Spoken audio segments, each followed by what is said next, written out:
আসসালামু আলাইকুম প্রিয় বন্ধুরা, কেমন আছেন সবাই? আশা করছি সবাই অনেক অনেক ভালো আছেন এবং সুস্থ আছেন। আমি মোহাম্মদ জাহাঙ্গীর হোসেন। আজকে আপনাদের সামনে দুটি বিষয় নিয়ে আলোচনা করব। সেটা হচ্ছে ইংলিশ গ্রামারের খুবই গুরুত্বপূর্ণ এবং কনফিউজিং দুটো বিষয়। সেটা হচ্ছে জিরান্ড এবং পার্টিসিপল। আমরা এই জিরান্ড এবং পার্টিসিপল কেন শিখব? ইংলিশ গ্রামার এবং রাইটিং পার্টে ভালো করার জন্য গ্রামার এবং রাইটিং পার্টে ভালো করার জন্য আমাদেরকে এই জিরান্ড এবং পার্টিসিপল সম্পর্কে খুবই ভালো একটা ধারণা থাকা জরুরি। বিশেষ করে আমাদের যে কম্পিটিটিভ এক্সামগুলো আছে, আপনার বিসিএস, বিশ্ববিদ্যালয় ভর্তি কোচিং, তারপরে প্রাইমারি শিক্ষক নিবন্ধন এবং অন্যান্য যে প্রতিযোগিতামূলক পরীক্ষা আছে, সব জায়গাতে ভালো করার জন্য আমাদের জিরান্ড এবং পার্টিসিপল সম্পর্কে খুবই ধারণা রাখতে হবে। তো আমরা সবাই জানি যে ভার্বকে মূলত দুই ভাগে ভাগ করা যায়। একটা হচ্ছে ফাইনাইট ভার্ব আর একটা হচ্ছে নন ফাইনাইট ভার্ব। এই ফাইনাইট ভার্বগুলো হচ্ছে যে ভার্বগুলো বাক্যের সাবজেক্ট নাম্বার এবং পার্সন অনুযায়ী পার্সন দ্বারা নিয়ন্ত্রিত হয়, অর্থাৎ যে ভার্বগুলো ওই বাক্যের নাম্বার, পার্সন ও টেন্স দ্বারা নিয়ন্ত্রিত হয়, সেই ভার্বগুলো হচ্ছে ফাইনাইট ভার্ব। আর নন ফাইনাইট ভার্ব হচ্ছে যে ভার্বগুলো নাম্বার, পার্সন ও টেন্স অনুযায়ী নিয়ন্ত্রিত হয় না এবং বাক্যের অর্থকে সম্পাদন করতে পারে না, সেটি হচ্ছে নন ফাইনাইট ভার্ব। এখন আমরা এই নন ফাইনাইট ভার্বের দুটি রূপ হচ্ছে জেরান্ড এবং পার্টিসিপল। জেরান্ড এবং পার্টিসিপল কেন নন ফাইনাইট ভার্ব? এই ভার্বগুলো দ্বারা বাক্যের অর্থকে সম্পাদন করা যায় না, অর্থাৎ এই ভার্বগুলো বাক্যের অর্থকে সম্পাদন করতে পারে না। যেমন আমি যদি বলি আই গোয়িং, তাহলে এটা কোনো সেন্টেন্স হয় না। তবে নন ফাইনাইট ভার্বের আগে অক্সিলারি ভার্ব যদি দেই, তাহলে সেই ভার্বগুলো ফাইনাইট ভার্ব হয়ে যায়। এখন আমরা আলোচনা করব জেরান্ড সম্পর্কে। জেরান্ড আমাদের প্রতিযোগিতামূলক পরীক্ষায় জিরান্ড এবং পার্টিসিপল থেকে খুবই অনেক অনেক প্রশ্ন আসে। সর্বশেষ আমরা যদি দেখি প্রাইমারি এক্সামে, এই প্রাইমারি এক্সামে কিন্তু এই জিরান্ড থেকে প্রশ্ন এসেছে। সবটা জায়গায় আমাদের এই জিরান্ড থেকে প্রশ্ন আসে। এখন আমরা শিখব জিরান্ড কি আসলে। এখন আমরা যদি বলি জিরান্ড কি, জিরান্ড হচ্ছে মূল ভার্বের বেস ফর্মের সাথে আইনজি যুক্ত হয়ে যখন একই সাথে ভার্ব এবং নাউনের কাজ করে, তখন সেটা জিরান্ড হয়ে যায়। আমরা জানি নাউনের কাজ সম্পর্কে, আমরা জানি নাউন বাক্যের কোনো সাবজেক্ট হিসেবে কাজ করে, ট্রানজিটিভ ভার্বের অবজেক্ট হিসেবে কাজ করে, তারপর প্রিপোজিশনের অবজেক্ট হিসেবে কাজ করে, লিঙ্কিং ভার্বের কমপ্লিমেন্ট হিসেবে কাজ করে, আবার পজিটিভের পরেও নাউন ব্যবহৃত হয়। এখন আমরা দেখি যদি walking is a good exercise. দেখেন এই বাক্যে ওয়াকিং শব্দটা জেরান্ড, কেননা এই ভার্বের সাথে আইনজি যুক্ত হয়ে এটি এই ভার্বের সাবজেক্ট হিসেবে বসেছে। এই বাক্যের সাবজেক্ট হিসেবে ওয়াকিং শব্দটা বসেছে, সুতরাং এটা একটা জেরান্ড। আমরা জানি নাউন বাক্যের ভার্বের সাবজেক্ট হিসেবে নাউন ব্যবহৃত হয়, সুতরাং এটা একটা জেরান্ড। আবার যদি বলি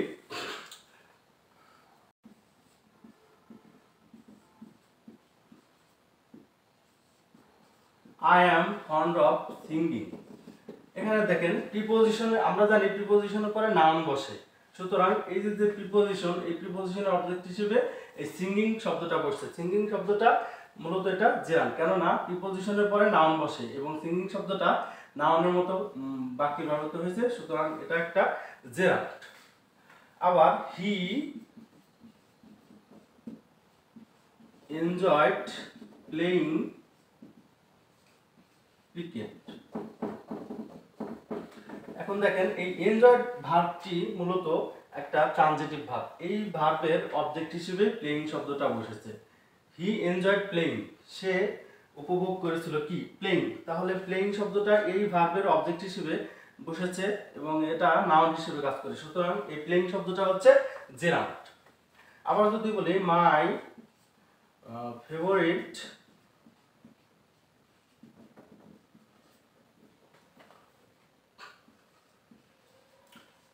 প্রফেশন ইজ টিচিং, তাহলে দেখেন এই my favourite profession is teaching, is একটা লিঙ্কিং ভার্ব। এই লিঙ্কিং ভার্বের কমপ্লিমেন্ট হিসেবে টিচিং শব্দটি বসেছে, যে my favourite profession is teaching.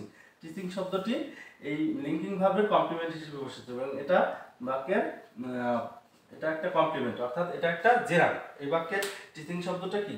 একটা জিরাফ। আবার I insisted on his going there. দেখেন আমরা জানি পজিটিভের পরে সবসময় নাউন ব্যবহৃত হয়, এখানে হিজ হচ্ছে পজিটিভ এবং হিজের পরে এই গোয়িং শব্দটা নাউনের মতো ব্যবহৃত হয়েছে, সুতরাং এই গোয়িং শব্দটা জেরাম। গোয়িং শব্দটা একটা কি জেরাম। সুতরাং বন্ধুরা আমরা কিন্তু জেরাম সম্পর্কে একটা ধারণা পেয়ে গেলাম আসলে জেরাম কি। এখন আমি আলোচনা করব পার্টিসিপল সম্পর্কে।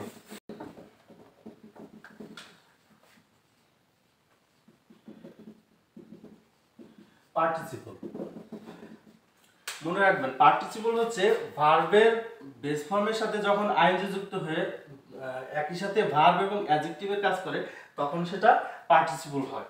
পার্টিসিপল মূলত এটা একটা অ্যাডজেক্টিভ, বাক্যে অ্যাডজেক্টিভের মতো ব্যবহৃত হয়ে থাকে। যেমন আমি যদি বলি a rolling stone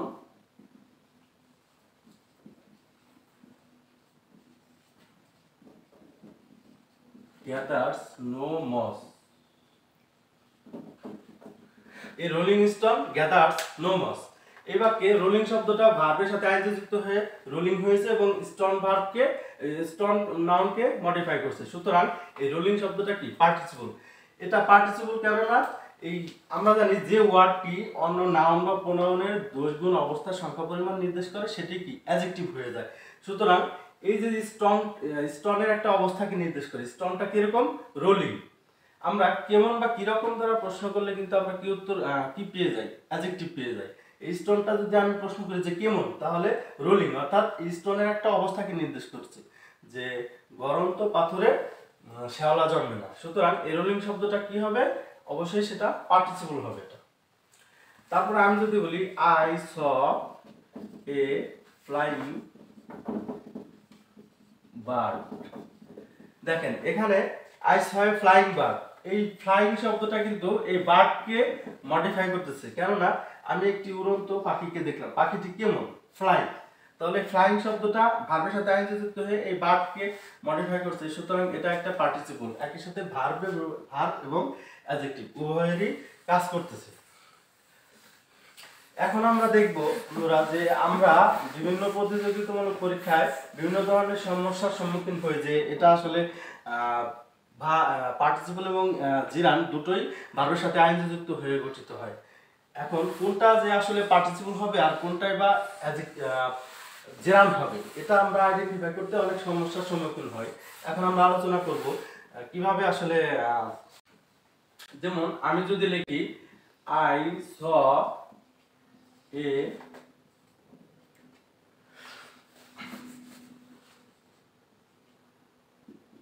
swimming snake, it is a swimming pool।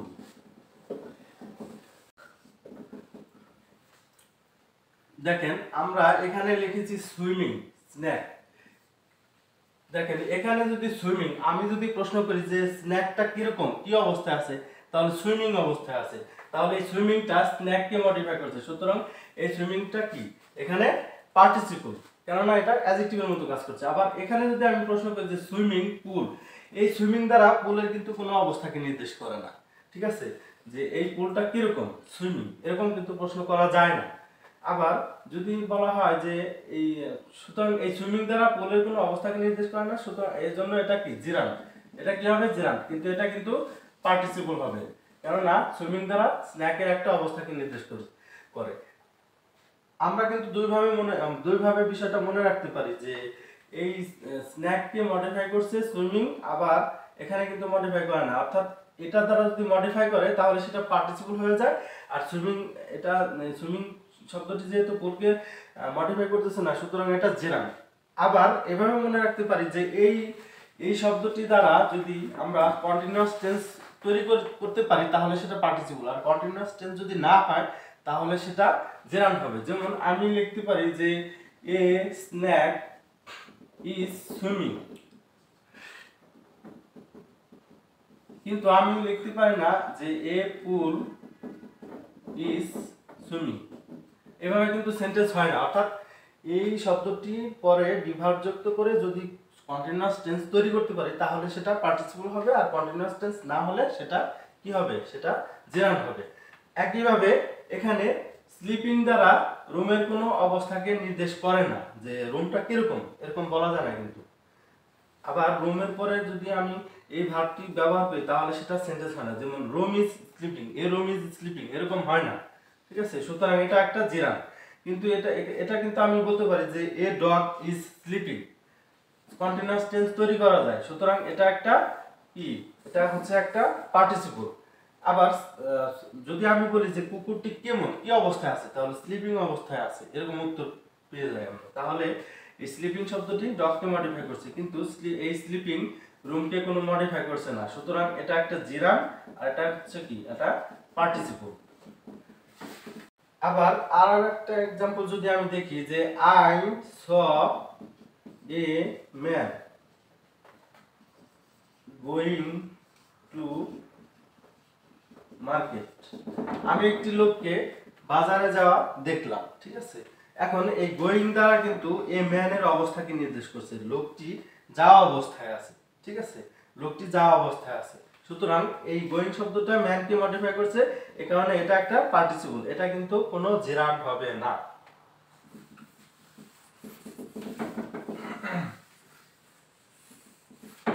তো বন্ধুরা, এইভাবে আসলে আমরা জেরান্ড এবং পার্টিসিপল কোনটা জেরান্ড হবে বা কোনটা পার্টিসিপল হবে এভাবে কিন্তু আমাদের একটা ধারণা আমরা পেয়ে যাই, এবং সুস্পষ্ট একটা ধারণা পেয়ে যাই যে কোনটা জেরান্ড হবে এবং কোনটা পার্টিসিপল হবে। আমি মনে করি আমার এই ভিডিও থেকে জেরান্ড এবং পার্টিসিপল বিষয়ে যে আমাদের যে কনফিউশন ছিল সেই কনফিউশনগুলো দূর হবে, এবং বিভিন্ন পরীক্ষায় আমরা সহজেই শনাক্ত করতে পারবো এবং ভালো করব। ধন্যবাদ সকলকে ভিডিওটা দেখার জন্য।